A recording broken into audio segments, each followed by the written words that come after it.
Yes, John. I just wanted to follow up on this question before about Russia's threat to send weapons to Latin America or Cuba.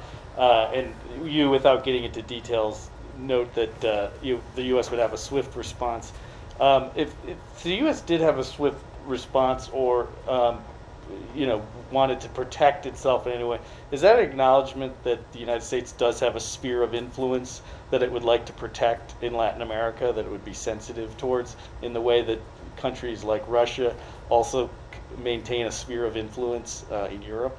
This is not about spheres of influence. This is not about concepts that, insofar as we are concerned, are relics of the last century.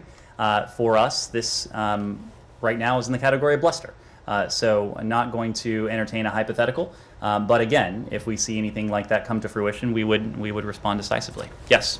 Yeah, a source from Xiomara Castro's cabinet told us that Honduras is willing to be a diplomatic bridge between the U.S.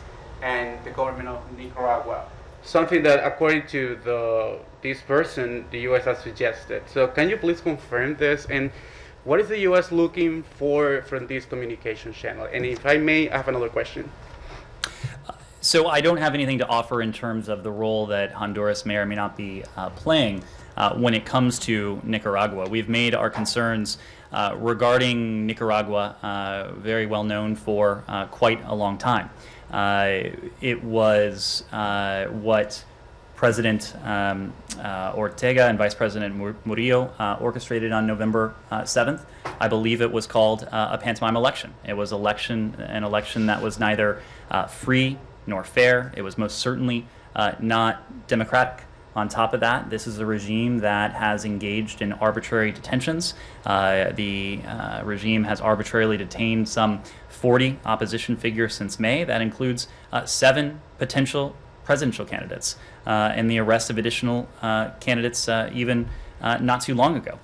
Independent media has been shuttered. Freedom of expression, freedom of its association is under threat. And since the election last November, we have seen many of our concerns come into even sharper relief. The Ortega and Murillo family now rule Nicaragua as autocrats, in some ways no different from the Somoza family that the Sandinista movement fought several decades ago to overturn. So this is a challenge that we have been approaching not only with partners in the region, but also the EU has been deeply engaged in this. The Spanish have been deeply engaged in this. You've heard from High Representative Borrell on this as well. So we are approaching this challenge not only with our partners in the Western Hemisphere, but our partners across the Atlantic and beyond.